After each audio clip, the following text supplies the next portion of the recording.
This method aims to directly and precisely measure the kinetics of RNA synthesis, processing, and decay in eukaryotic cells. Culture the cells in the presence of 4-thiouridine to metabolically label the newly transcribed RNA.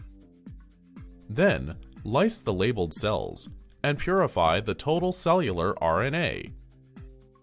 Perform a thiol-specific biotinylation to selectively biotinylate the newly transcribed RNA molecules.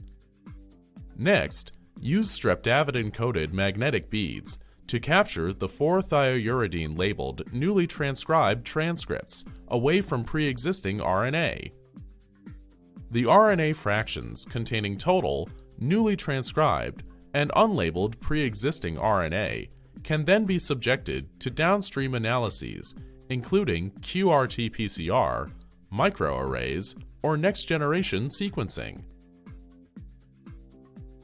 Compared to studies on total cellular RNA, analysis of newly transcribed RNA provides approximately a 10-fold increase in sensitivity for detecting short-term changes in gene expression.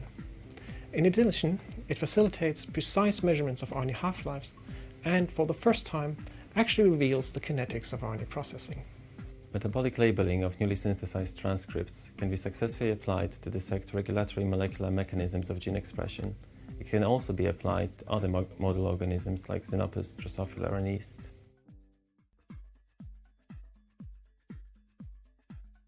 Start with a detailed plan of the experiment, allowing at least 5 minutes in between each condition. Thaw the 4-thiouridine label just before use and aliquot the amount required.